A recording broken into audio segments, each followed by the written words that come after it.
Oh, I guess we're. Uh-oh. That's not the right microphone. There we go. There we go. Good morning, everybody. Okay, there's new news on the Epstein Files, and I didn't want to talk about it, but it's Epstein. It's political. I want to say shocking. Um, the most shocking thing, in the news is frankly that we see something actually approaching bipartisan agreement on an activity, which is especially shocking on this particular topic. So let's dig into this a bit. From Reuters, I've got U.S. Congress approves release of Epstein files, putting the matter before Trump. So you've got intra-Republican feud over Epstein files culminates in near unanimous votes. Epstein's accusers applaud lawmakers from House Public Gallery. Trump expected to receive bill as early as Wednesday. This article's a little dated. Let me get because Trump signed it last night, I believe, and put out a statement. I thought I had that pulled up.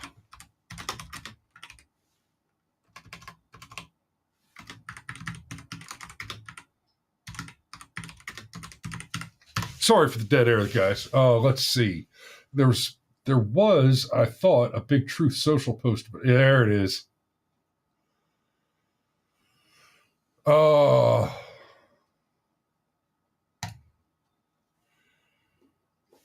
Okay, so actually, this is from earlier. As Trump said as I said on Friday night aboard Air Force One to the fake news media, House Republicans should vote to release the Epstein files because we have nothing to hide and it's time to move on from this Democrat hoax perpetuated by radical left lunatics in order to deflect from the great success. Okay. That language he uses there is a little loaded. I don't like that Trump has referred to the Epstein saga, controversy, what have you, as a Democrat hoax because it's a little ambiguous. I don't think he ever meant to imply that Epstein was not what we all expect that Epstein was, what we all know that Epstein was. I think he meant to suggest that the Democrats suddenly latching on and suggesting that Trump was on Epstein Island on the plane, up to no good with little girls using Epstein as his supplier, etc. That is the hoax. The idea that Trump and Epstein were close together. Now, we saw some emails recently that are totally backfiring on the Democrats. They released these emails from Epstein to various people where Epstein uses language like saying, well, Donald Trump's the worst person I know. He's a dangerous man. He's evil. I've known a lot of bad people, and Donald Trump's the worst of them. And this was, I guess, somehow supposed to further impugn Trump. I'm like, now hold on a minute. I don't think you understand what you've just done to yourselves, Democrats, because all year they've been telling us over and over again that Trump and Epstein were big buddies, right? Now, we did a deep dive on the show. We did a deep dive on the Epstein files several weeks ago, in fact, a few months ago, where we did, in fact, go down that rabbit hole and talk about, there was at least some kind of relationship between Trump and Epstein.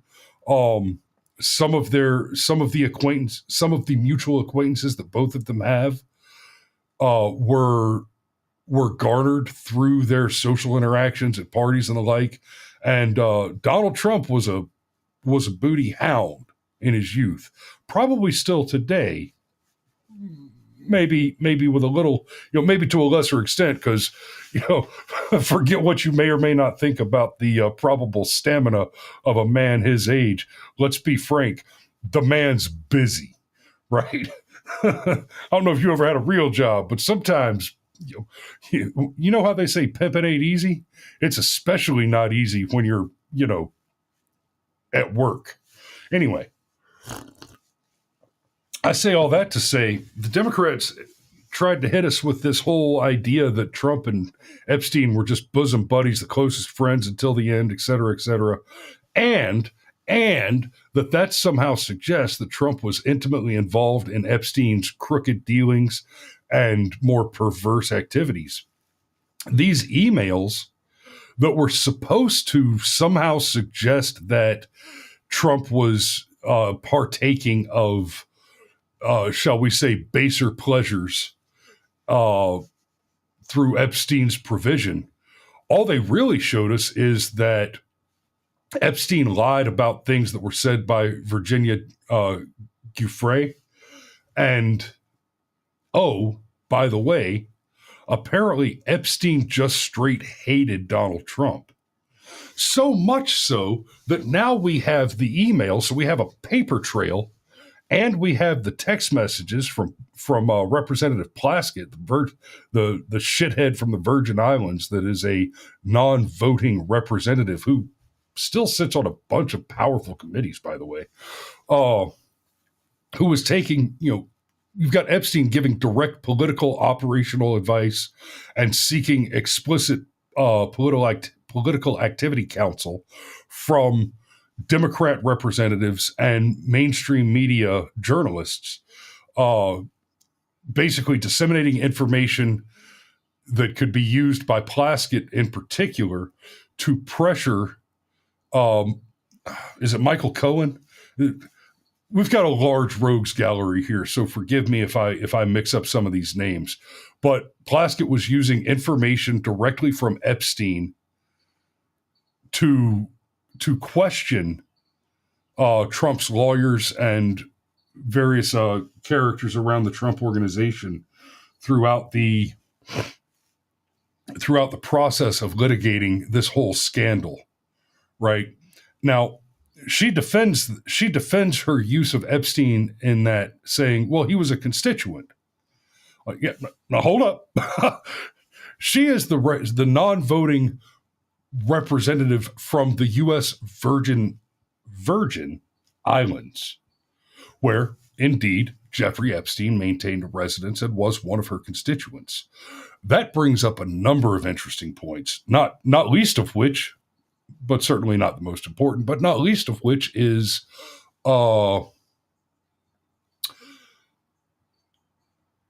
irony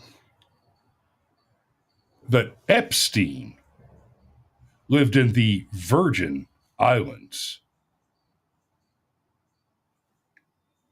Oh, now, somewhere in the cosmic, the cosmic canon of amusing and perhaps probatively interesting linguistic tricks, one asks the question, is it because he was the anti-virgin, or because he had that preferential predilection? Or which of those two scenarios makes the ironic configuration more entertaining, I suppose, is the question to ask there. Aaron Olson asks, how much money did she get? I don't know. I didn't get that far down the rabbit hole as to look directly and explicitly at her. Actually, I did ask ChatGPT about that earlier. Let me see if see what I got. Epstein called Trump the worst person he'd ever known, and yeah, that's another thing there.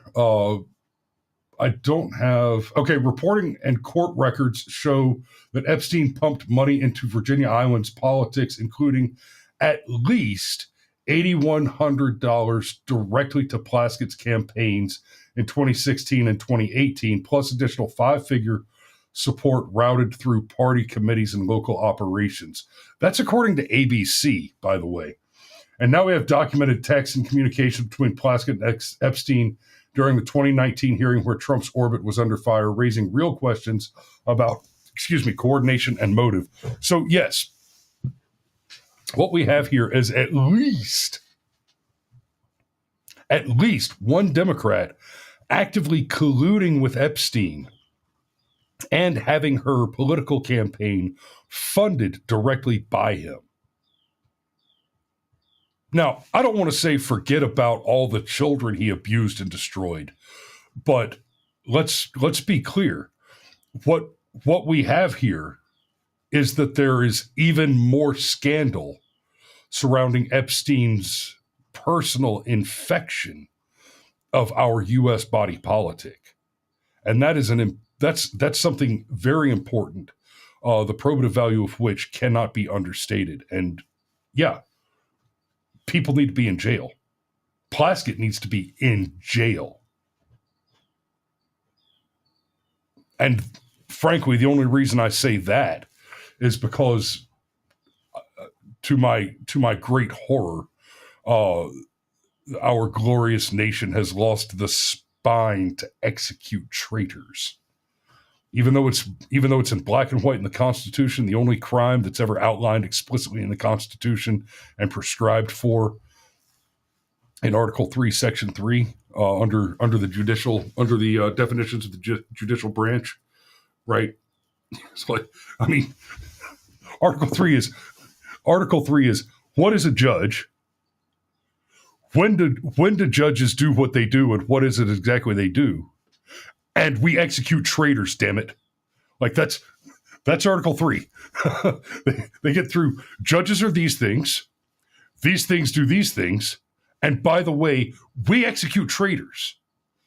Aaron Olson says the spine is coming back with the younger men. God, I hope so, brother. I hope so. And I'm trying to do my part. That's why my little boy has a slingshot and a rifle to run around a BB gun to run around in the woods with and play and, shoot varmints. Because for one, it's good for a little boy to get some running done, and for two, varmints eat chickens, and we ain't about that life. So, what has just happened is after a year of almost a year of Democrats finally pretending to be interested in the Epstein files.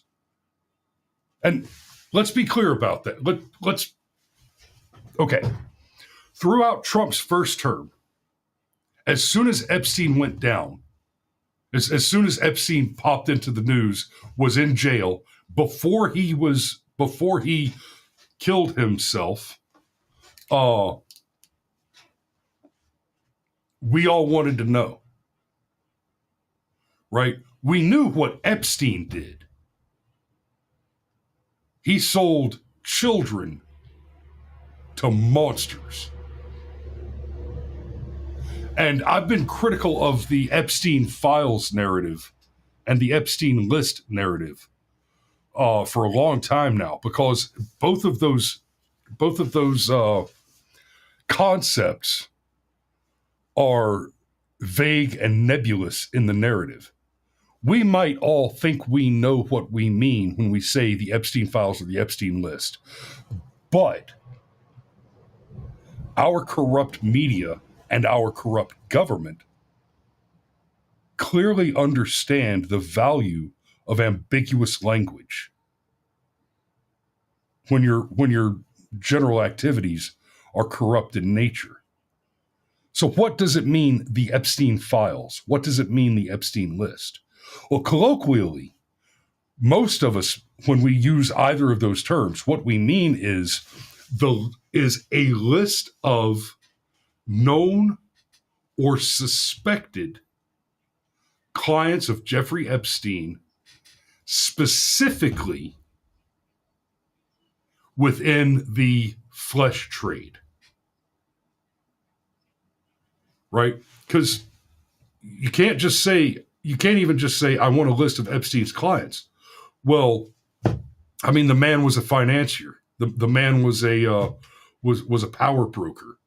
The man was a billionaire with his fingers in a lot of little pies. So, I mean, obviously, when I say I want to see the files, I want to see the list of Epstein's clients, I'm not asking to see his book of insurance business. I'm not asking to see his portfolio of stock recommendations.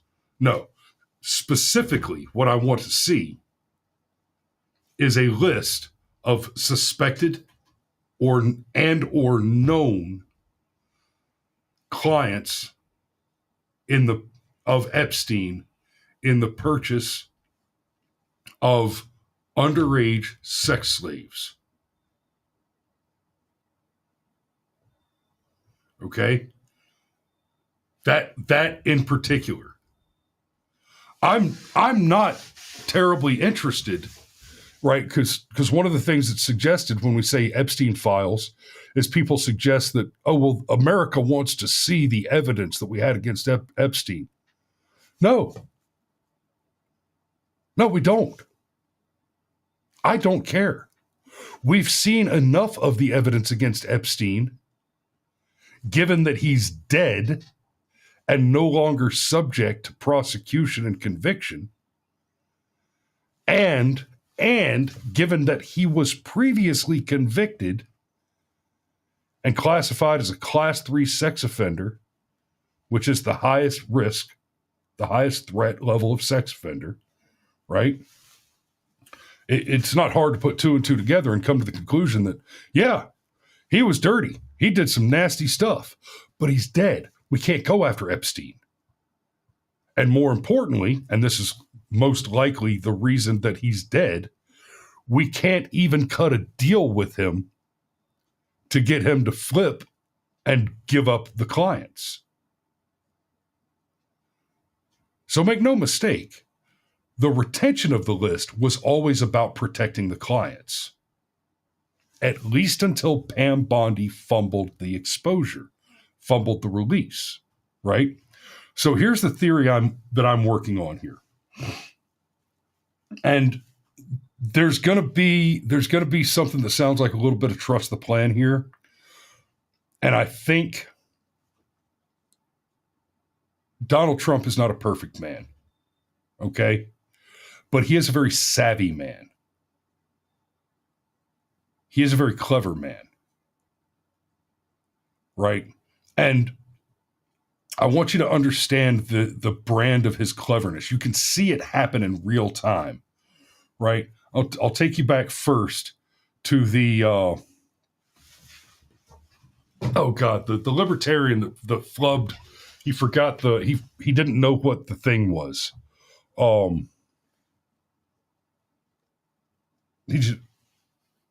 guys know what I'm talking about.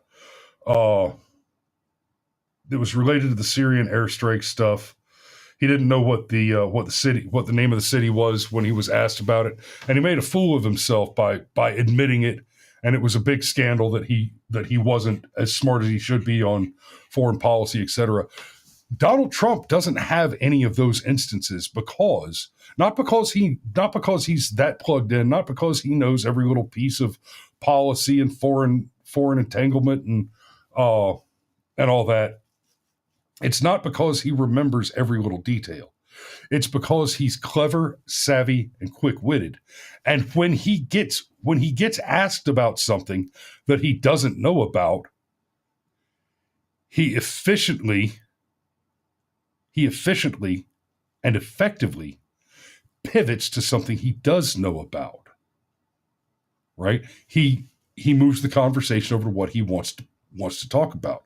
This is excellent and effective in two ways. One, obviously, it prevents him from having that moment where he gets caught out not knowing about something. And two, he takes control of the narrative, which seems itself to be a little crooked, right, on first blush. But, what is it that you think the media, the press, the Democrat corrupted and captured media are doing when they ask him questions, right? We talk about media corruption, media malpractice, media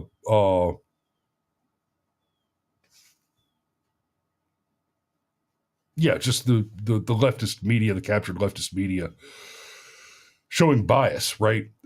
Well, understand the first place bias happens is in the original selection. There's a shitload of news going on out there, guys. the first and easiest place you control the narrative is by choosing to not report some of it. And fair play. No reporter can report all the news that is news. No outlet can do it. So there has to be some selection criteria, some selection mechanism. And since there must be some selection mechanism, right, one must apply one's discretion. That discretion is itself biased and corrupted by the fact that there's no such thing as a completely unbiased human mind. Some do a good job of trying, but most just don't. So the narrative begins being built by selecting what to report on, right? And that's very, very powerful.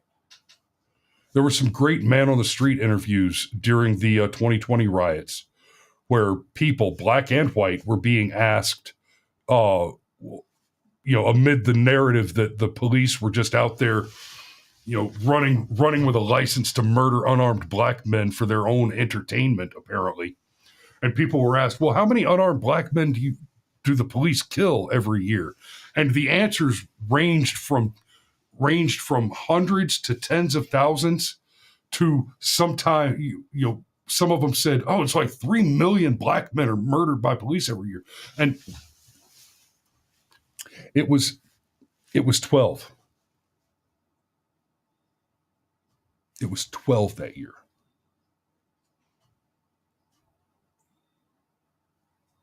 And that's without even going down the rabbit hole, which we've done before, where we showed all 12 of them in that calendar year and discussed how in all but there was one where it was pretty clear cut a bad shoot, and that officer was charged and convicted.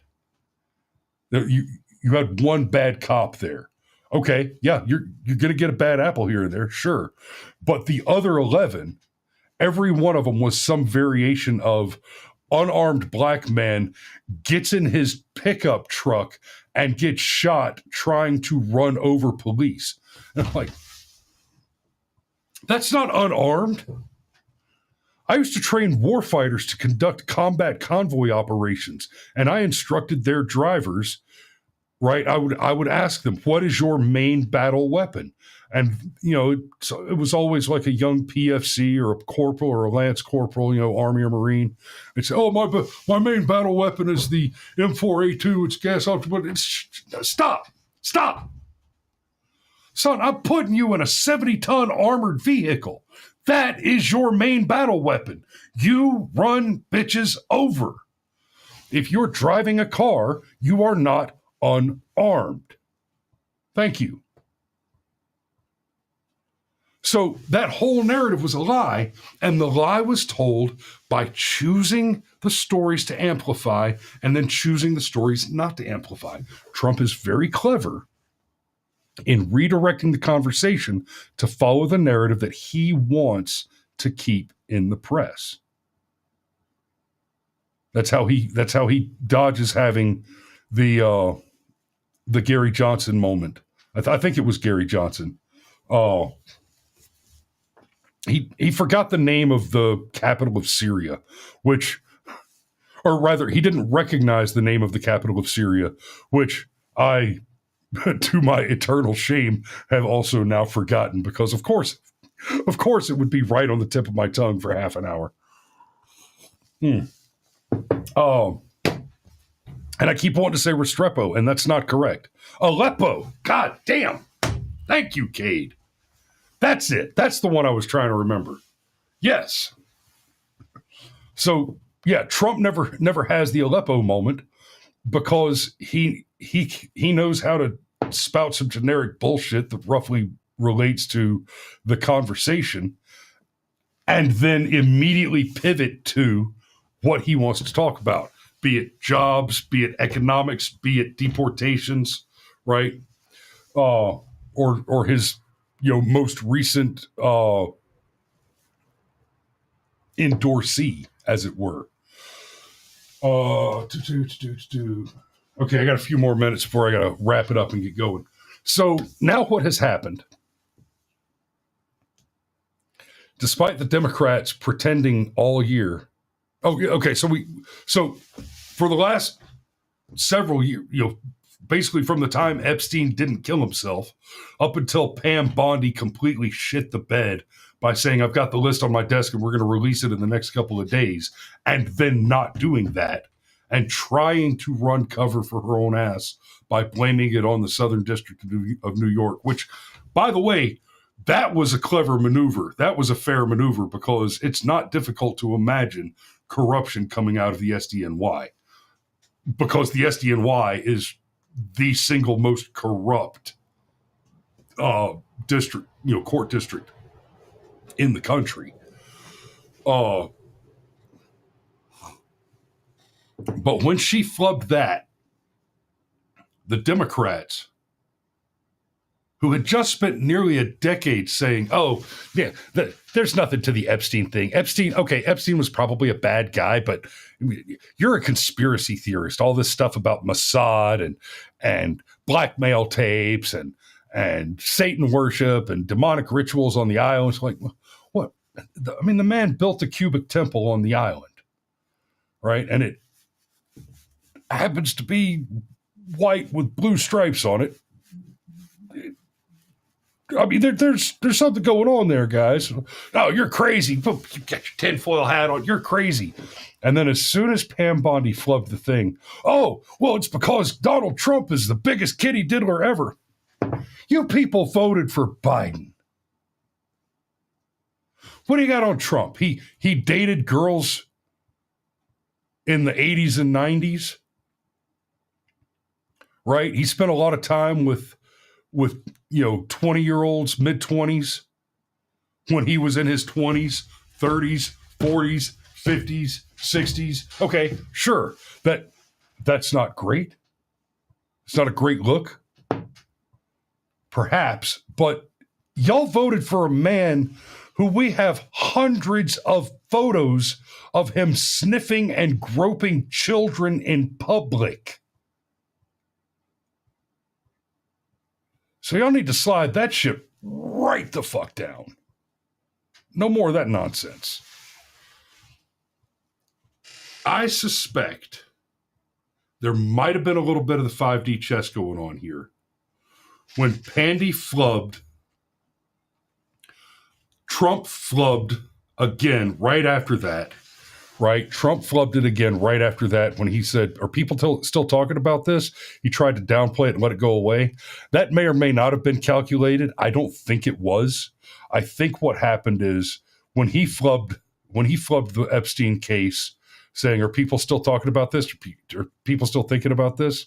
The Democrats saw an opportunity to pounce on that and try and make everybody believe, oh, Trump's trying to hide the Epstein files because his name's on there and he's one of the clients and he's one of the big bad guys.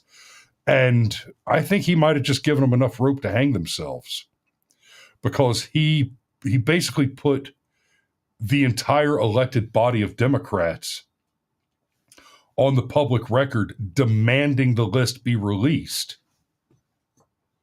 And y'all, previously, the Republicans were all for releasing the files.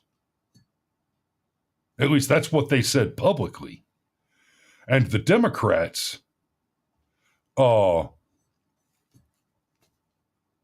they were either against releasing the files, arguing that they needed to protect the identity of important people, or they would argue that they needed to protect the identity of the victims.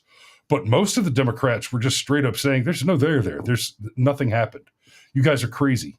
Epstein was just, a billionaire playboy philanthropist and financier who happened to finance all my campaigns, by the way. And then suddenly, if the Democrats had voted no on this bill yesterday, he signed it last night. It came out yesterday. if they had voted no on that, it would have basically shown them out as the hypocrites and liars that we all know them to be. It might be that Trump is getting old and senile and a little forgetful, and he forgot what his position was, but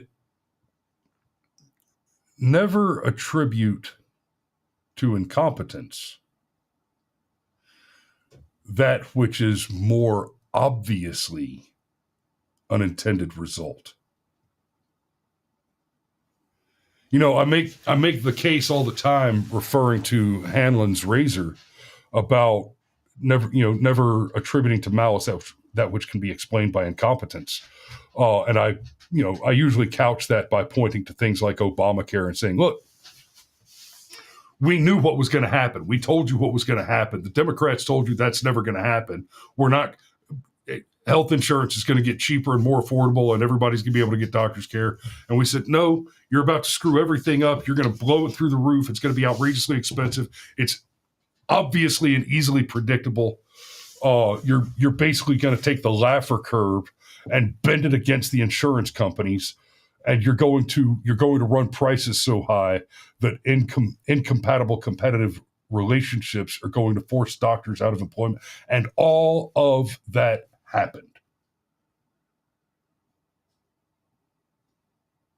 And if we hadn't had Gruber come out and tell us, oh yeah, that was the plan.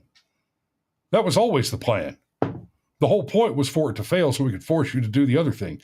If we hadn't had him come out and explicitly say it, it would still be right there in the pattern of evidence that Obamacare didn't fail because Democrats are stupid.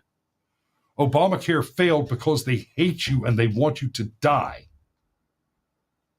Well, similarly, if the two available explanations are the Democrats just found themselves between a rock and a hard place, and they had to vote to release the Epstein files despite their clear disinterest in doing that, right? Then either Donald Trump is getting wishy-washy in his old age and just doesn't understand what's happening and kind of lucked into a desirable outcome, or a clearly predictable tactical maneuver was expertly executed by he and his constituents. And I would bring to your attention, here's another thing I should have pulled up, and I apologize for not having it ready already. I would bring to your attention, in support of that, Krasenstein,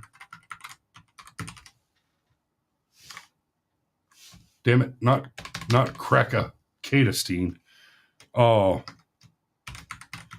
Krasenstein arguing that it now all of a sudden it's bad that they're releasing the files because something fake something.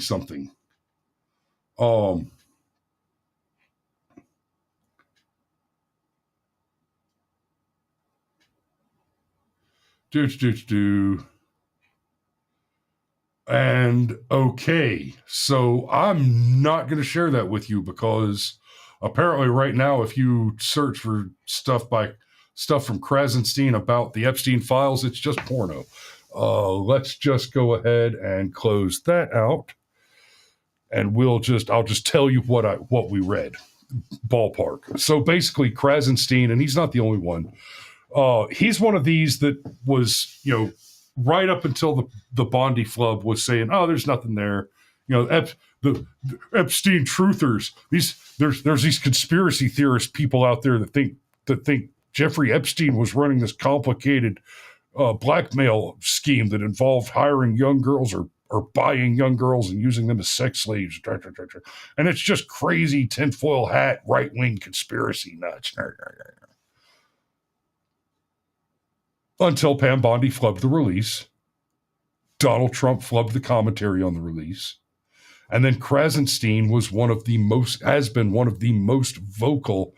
Donald Trump's a pedo, and we need to release all the files that prove that he's a pedo and impeach him. And then all of a sudden,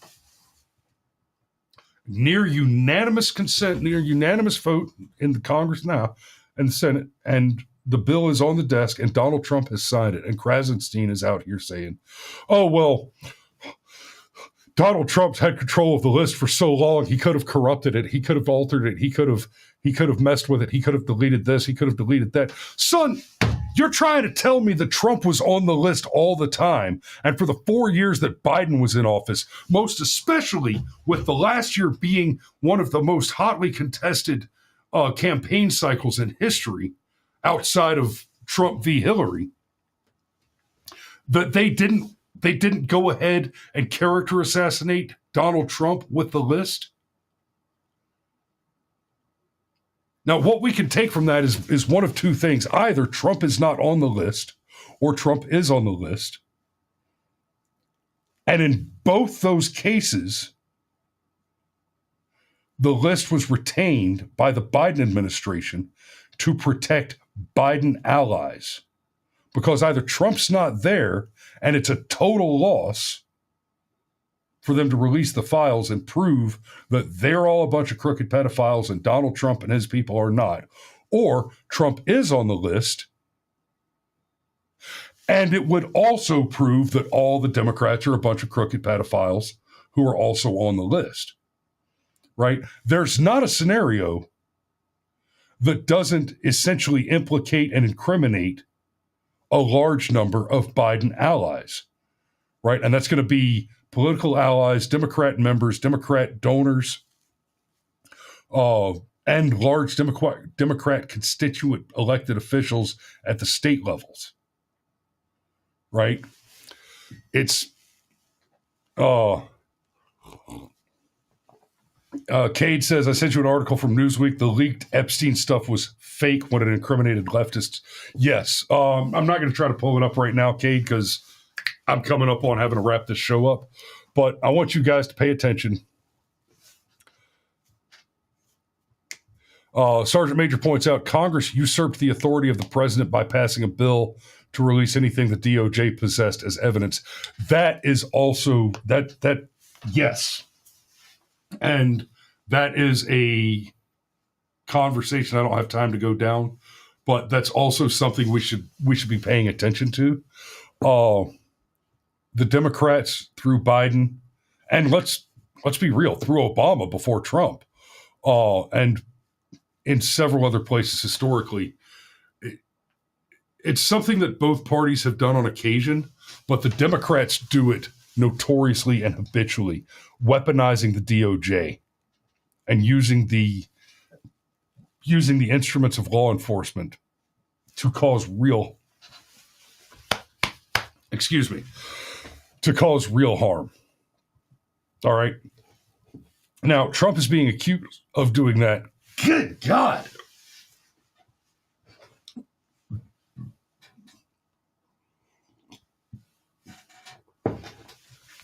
Oh, the hiccups, man. I was not ready for that. Okay. Where was I?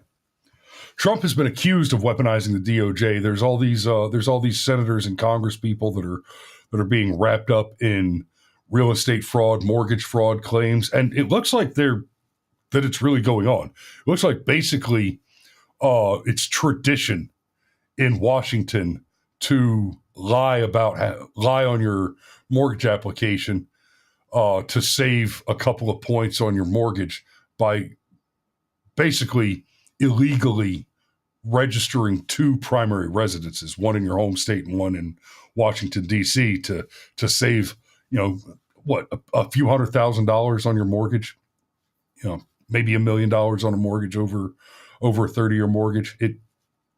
It's psychotic, but the Democrats have a long history of doing it. So I'm going to have to go ahead and wrap this one up because I got to get moving, get down the road. Tomorrow is Firearms Friday, and we love you, and we will see you tomorrow. Y'all be safe out there, guys.